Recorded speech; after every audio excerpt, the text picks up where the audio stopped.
En la era digital en la que vivimos, las pantallas están presentes en casi todos los momentos de nuestra vida cotidiana, incluso desde la infancia más temprana. Pero ¿somos realmente conscientes del impacto que pueden tener en el desarrollo del cerebro de un bebé? El fisioterapeuta pediátrico Fran Díaz lanza una advertencia clara. Exponer a los más pequeños a dispositivos electrónicos desde edades tan tempranas puede aumentar su riesgo de desarrollar adicciones en el futuro. Fran, ¿cómo comenzó esta preocupación por el uso de pantallas y qué te lleva a hacer ese vídeo tan conocido de TikTok? Esto es algo que se sabe desde hace mucho tiempo. Lo que pasa es que había como un poquito de evidencia clínica y de experiencia, pero en los últimos años, después de los estudios que se han ido haciendo a raíz de pues más de los niños de nuestra generación y tal, se ha ido viendo que era incluso peor de lo que se pensaba. De hecho, los estudios de la OMS que había hasta entonces decían que nada de pantallas hasta los 2 años, y ahora los últimos estudios lo que dicen es que nada de pantallas hasta los 6 años. Se ha visto que el brillo que tienen las pantallas, los movimientos y sobre todo la información que meten es prácticamente inasumible para un cerebro que está en pleno desarrollo. Entonces, ¿qué pasa? Que ese tipo de información lo que hace al cerebro es activar el circuito que activan las adicciones.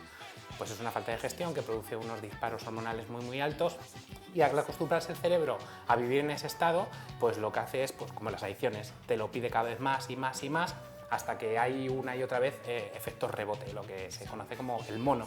Que tu bebé use pantallas antes de los 2 años puede hacer que el día de mañana sea drogadicto. ¿Cómo te quedas? Pues es la pura realidad. Cada vez se va viendo más la afluencia de familias preocupadas, primero porque no saben de dónde puede venir el problema, y uno de los problemas más generales pues es la falta de gestión en casa, y luego porque no saben gestionarlo, porque ya se han metido en un agujero en el que al niño no son capaces, o a la niña no son capaces de sacarlo de ese bucle de adicción, y son conductas que hay que desprogramar. Entonces, a mí yo que soy fisio, lo que me llega pues son niños que empiezan con una bajada del rendimiento escolar muy brusca, o que empiezan con comportamientos a nivel social que a las familias no les van cuadrando. Acaban yendo a lo mejor a un optometrista comportamental, acaban yendo a una psicóloga que les comenta, pues mira, esto no es solo psicológico, no es solo mental, sino que el niño, por el tiempo que ha tenido de exceso de exposición a la pantalla, pues ha perdido agudeza visual. Al hablar de pantallas, ¿de qué hablamos? Porque no son solo móviles, la televisión está ahí, cuéntanos. Sí, yo sé que el mensaje del vídeo era como muy radical, pero era un mensaje para enganchar bastante a la gente y que la información llegase. Cuando hablamos de exposición de pantallas, hablamos de la exposición directa en niños que todavía no son capaces de gestionarla. Por ejemplo, yo tengo que irme a hacer cosas y le pongo a mi hijo una serie en la televisión con el niño sentado en la hamaca. Entonces, eso es una exposición directa que automáticamente enciende todos los componentes que van a hacer que el día de mañana podamos tener problemas.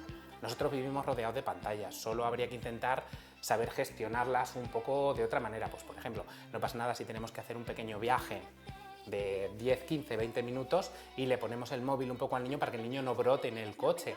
Pero eso no se puede establecer como una conducta, y cada vez que el niño se monte en el coche, La norma, ¿no? dársela, claro. O a mí se me cae el alma a los pies cada vez que vamos a lo mejor a tomar algo, que aquí en Ciudad Real es una parte del ocio que tenemos, y tenemos al niño sentado con el móvil apoyado en el servilletero, y las 2 horas que están los papás con los amigos está el niño con el móvil. Eso es peligrosísimo, porque cuando al niño le quites ese móvil, ese cerebro está totalmente intoxicado, entonces va a haber un brote gordo en ese momento, una rabieta que a lo mejor te empuja a que tengas que volver a darle el móvil al llegar al coche para iros a casa, y los niños son muy listos y te cogen aquí, luego aquí, luego aquí, y esto solo puede ir a peor hasta que ya ya necesitamos ayuda.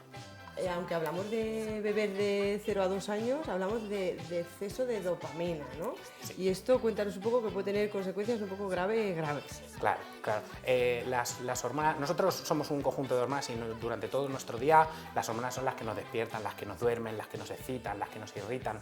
Entonces el cuerpo va provocando disparos de hormonas, ¿vale? La más peligrosa, hablando de lo que estamos hablando, es el cortisol, y luego después, para el tema de los aprendizajes, la dopamina y las endorfinas. Entonces, cuando un bebé ve pantallas, se producen estos disparos muy grandes, y es lo que empieza a hacer al bebé dependiente de tener esos niveles de dopamina y de endorfinas para literalmente poder ser feliz, que es lo que yo comentaba en el vídeo, de que es el circuito de las drogas duras. Tú acostumbras a tu cuerpo a vivir en un estado feliz como estamos ahora mismo, pero te consumes, te vienes arriba y entonces tu cuerpo dice, no, donde yo estaba muy feliz era aquí. Y entonces nos empezamos a hacer dependientes sin darnos cuenta. ¿Qué pasa? Que esto hablamos solo de los bebés ahora mismo, pero como ya se ha demostrado, se ponía 0 pantallas hasta los 2 años y ya se ha visto que eso no bastaba porque esos niveles se siguen disparando incluso hasta los 6. Entonces se habla de 0 pantallas, que es muy complicado porque en el día a día que estamos hoy en día, pues hasta el robot de cocina tiene pantallas, todo, entonces cuestión de gestionarlo.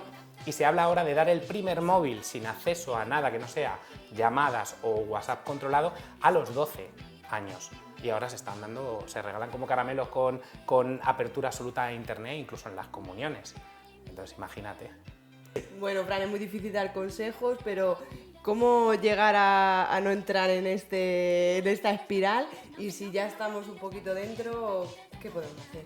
Sí, a ver, bueno, lo suyo, claro, obviamente no ofrecer y no dar, pero es complicado. Primero habría que saber, por ejemplo, si hablamos de un bebé, ¿qué bebé tenemos?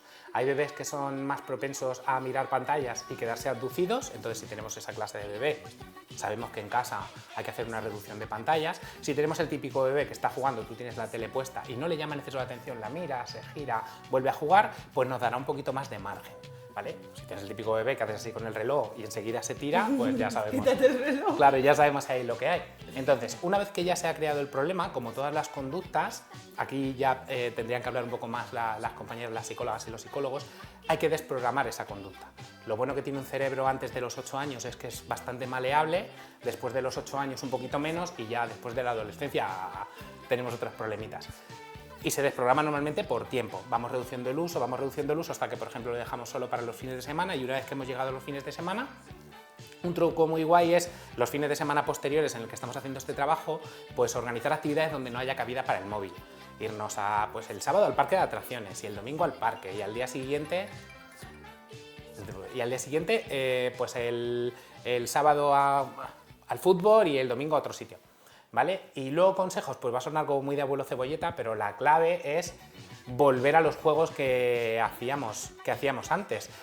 Los niños necesitan, para poder reconocer su cuerpo y aprender a manejarlo bien, y sobre todo prevenir muchos problemas de rendimiento escolar, realizar mucha actividad física y mucho juego libre. Entonces la bicicleta, el patinete, salir al barrio a jugar con los amigos, que es muy complicado porque si el tuyo le has quitado la pantalla seguramente el niño del vecino la tenga. Pero organizar cosas en casa, irnos al parque de forma continua o en casa simplemente tener una buena batería de armas, pues como son construcciones, mucho juego de inventiva y saber el niño que tenemos, como hablábamos antes. Si tenemos un niño que le gusta menos el trabajo motor grueso y le gusta pintar, le gusta moldear, pues vamos a comprarle arcilla, vamos a apuntarlo a hacer cosas con purpurina. Vale, y por ahí podremos ir llevándonos un poquito y además iremos cubriendo las necesidades que tiene ese cerebro, evitando que pase excesivos ratos de aburrimiento, aunque el aburrimiento es el motor de los niños, necesitamos que se aburran, que el problema muchas veces que tenemos los padres de día de hoy es que no toleramos que el niño se aburra y escucharle decir me aburro. El me aburro es el arrancado del motor de los niños para que intenten jugar y entretenerse solos, pero claro, es muy fácil enseguida para no tener que escucharlos. Y irían por ahí un poquito las cosas.